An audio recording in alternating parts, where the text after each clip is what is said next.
Ya baik, terima kasih rekan-rekan wartawan. Kami sampaikan bahwa tadi baru saja saya diterima oleh Bapak Presiden. Kami menyampaikan beberapa hal yang berkait dengan kebijakan Kementerian Pendidikan Dasar dan Menengah dan juga beberapa kegiatan yang kami akan laksanakan dalam waktu dekat. Yang pertama, kami akan menyelenggarakan puncak peringatan Hari Guru Nasional 2024 yang insya Allah diselenggarakan tanggal 28 November jam 3 sampai jam 5 di Velodrome Rawamangun. Dan kami tadi menyampaikan kesediaan Bapak Presiden untuk dapat membuka dan memberikan pengarahan dalam acara puncak Hari Guru Nasional 2024 dengan tema Guru Hebat Indonesia Kuat. Yang dalam acara tersebut nanti akan disampaikan peningkatan kesejahteraan guru non-ASN sebesar 2 juta rupiah dan peningkatan untuk gaji guru ASN sebesar gaji pokok yang mereka miliki. Nanti akan disampaikan pada saat puncak peringatan Hari Guru.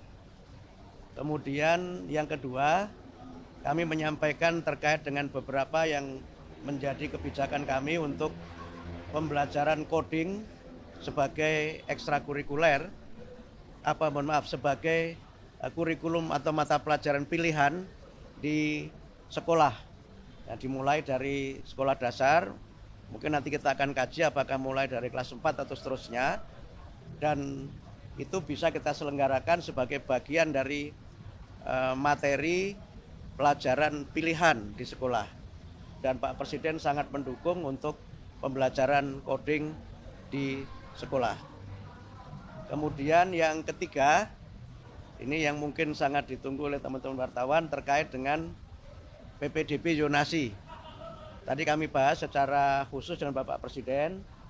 Kami menyampaikan hasil-hasil kajian yang sudah kami lakukan dengan para kepala dinas pendidikan di seluruh Indonesia beberapa waktu yang lalu, dan juga kajian para pakar dan juga audiensi kami dengan beberapa stakeholder penyelenggara pendidikan. Nah, intinya terkait dengan PPDB, Pak Presiden meminta atau menugaskan kami untuk memperdalam kembali kajian pelaksanaannya, dan nanti keputusan terkait dengan pelaksanaan PPDB akan dibahas secara khusus dalam sidang kabinet. Jadi sekarang kami masih memperdalam kembali kajian tentang PPDB zonasi, dan nanti hasilnya akan kami sampaikan kepada Bapak Presiden dan keputusannya akan ditetapkan dalam sidang kabinet. Saya kira demikian dapat kami sampaikan. Terima kasih. Ya.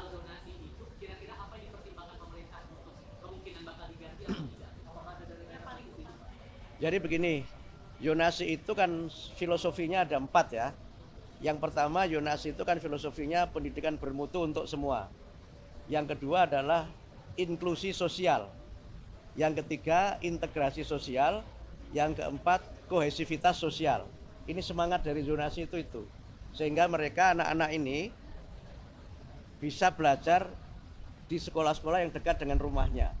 Yang kedua, anak-anak dari berbagai kelas sosial itu juga bisa belajar di sekolah yang sama. Sehingga tidak ada segregasi antara, mohon maaf, misalnya anak-anak dari kelas yang mampu dengan tidak mampu. Atau saya sering gunakan bahasa, tidak ada segregasi antara yang elit dengan yang alit.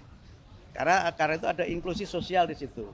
Karena zonasi itu kan pakai empat kriteria. Yang pertama domisili, tempat tinggal. Yang kedua prestasi. Yang ketiga afirmasi. Yang keempat mutasi. Jadi dasarnya kan itu. Domisili tentu mereka yang tinggal terdekat dengan lingkungan sekolah itu.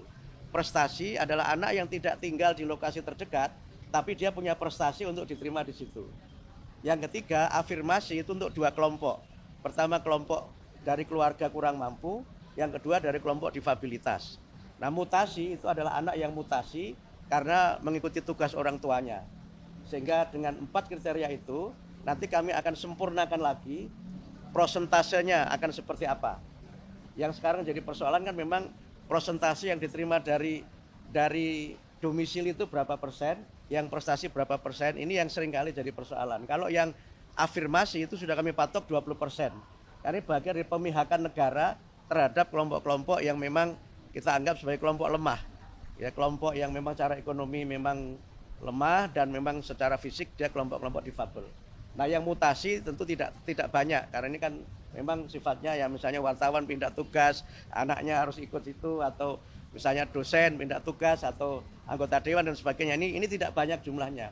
Sehingga karena itu maka kami mencoba untuk melihat ini. Nah, yang kedua yang juga perlu kami lihat berdasarkan pengalaman beberapa daerah, itu nanti juga ada alokasi untuk sekolah swasta.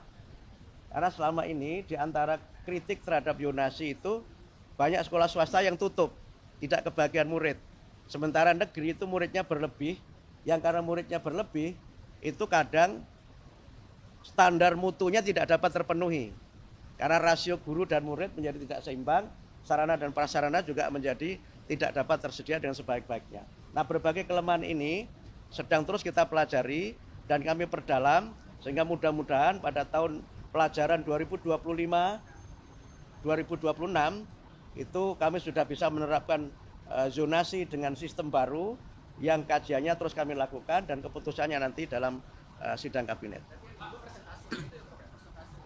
Tidak hanya persentase, tapi juga nanti bagaimana sekolah-sekolah swasta juga. Sekolah-sekolah swasta itu kalau pengalaman beberapa daerah itu kan ada yang kemudian disubsidi. Nah, tapi ini sangat bergantung dari kemampuan pemerintah daerah. Ada juga yang misalnya negeri dibatasi tapi swastanya dilihat akreditasinya. Nah, ini nanti berbagai skenario dan praktek baik yang ada di provinsi-provinsi itu yang coba nanti kita perdalam lagi dan nanti kemudian akan kita ambil kebijakan zonasi sehingga ya dapat mencapai 4 idealisme tadi itu. Pendidikan bermutu untuk semua, kemudian integrasi, inklusi dan kohesi sosial. Menunggu sidang.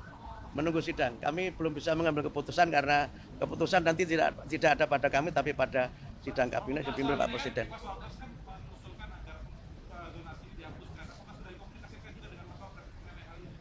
Kami belum bertemu dengan Mas Wapres soal ini. Kami baru menyampaikan pada Pak Presiden karena kami sudah memang sudah menyampaikan untuk bertemu sudah cukup lama dan minta beliau untuk hadir di acara puncak Hari Guru itu. Gitu ya. Jadi begini, jadi yang guru non ASN honorer itu dengan dapat sertifikasi, maka pendapatan dia akan menjadi 2 juta.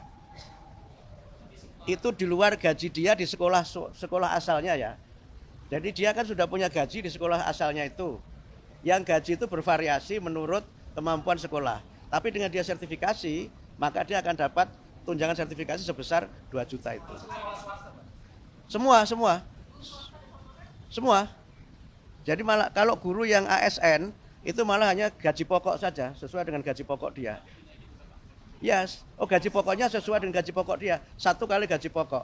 Yang gaji pokok itu tentu berbeda sesuai dengan kepangkatan dan sebagainya. ASN-nya naik tapi kenaikannya sesuai gaji pokok. Saya nggak tahu gaji pokoknya berapa, saya nggak tahu. Ya. Jadi peningkatan kesejahteraan ini juga nanti mengikuti peningkatan kualifikasi. Gitu. Jadi karena dia kan sudah dapat sertifikasi, dia harus ikut PPG. Nah, PPG itu kan pelatihan untuk bagaimana guru yang sudah memenuhi kualifikasi D4 atau S1 itu meningkat kualifikasinya sesuai amanat undang-undang kan harus punya kualifikasi. Yang dengan kualifikasi itu dia punya sertifikasi. Dengan dapat sertifikasi maka dia dapat tunjangan sertifikasi. Jadi clear ya. Jadi bentuknya tunjangan kesejahteraan melalui sertifikasi. Ya kalau pendapatnya meningkat masa kualitasnya nggak meningkat. Jadi kira-kira begitu. Guru PNS itu kenaikan gaji sesuai dengan gaji pokok. 2025. Teorinya Januari, kan tahun anggaran dimulai Januari. Tapi realisasinya nanti tergantung dari bagaimana pencairan dana dari Kementerian Keuangan. Kalau mata pelajaran coding itu sejauh ini adakah daerah-daerah yang bakal diprioritaskan? Belum pakai prioritas, tapi kami sudah melakukan kunjungan ke beberapa sekolah yang ternyata sudah banyak yang menyelenggarakan coding. Saya ke Medan, Di Jakarta beberapa tempat, bahkan tadi juga baru saja ada acara, malah ada gerakan perempuan untuk pengembangan coding di sekolah itu.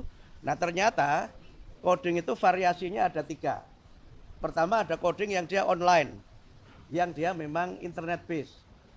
Yang kedua ada coding yang dia unplug, yang dia tidak pakai internet, tapi ada paketnya yang sudah khusus. Yang ketiga ada coding yang unplug dan tidak ada paket khusus, tapi berupa alat-alat permainan yang bisa dikembangkan sendiri. Sehingga dengan variasi ini kami melihat di lapangan prakteknya coding itu diselenggarakan dalam 2 mata pelajaran. Yang dia online itu di mata pelajaran teknik informatika. Tapi yang tidak itu bisa di mata pelajaran keterampilan. Sehingga dia bisa saja coding ini tidak menambah mata pelajaran, hanya merubah isi mata pelajaran yang sudah ada. Nah, dengan cara begitu maka kami mungkin tidak perlu menambah guru, tapi hanya melatih guru yang mengajar coding. Gitu. Karena kan hubungannya dengan infrastruktur dan kebanyakan infrastruktur yang mendukung itu kebanyakan di sekolah-sekolah yang ada di perkotaan, Pak. Enggak selalu. Ada yayasan Sukma itu di Palu, di satu kota di mana di Sulawesi Tengah.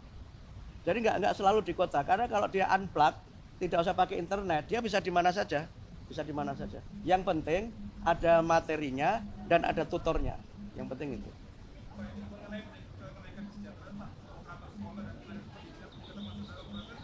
Itu belum yang termasuk yang nanti, tapi kami usulkan itu untuk mudah-mudahan bisa diakomodir dari usulan kami untuk peningkatan tambahan anggaran di kementerian. Tapi yang sekarang disetujui DPR, yang sudah diketok beberapa tahun yang lalu, itu belum termasuk itu. Tapi termasuk kami usulkan untuk tambahan anggaran yang mudah-mudahan nanti bisa disetujui oleh DPR. Belum. Yang di Kemenak belum. Kami sudah ketemu dengan Menteri Agama, tetapi untuk yang Kemenak itu belum karena belum masuk kuota di tahun 2025 ini. Jadi yang 606 guru itu semuanya guru yang mengajar di sekolah. Yang untuk Kemenak nanti kami hitung lagi dan kami matangkan lagi karena ini menyangkut skema anggaran lintas kementerian. Gitu ya.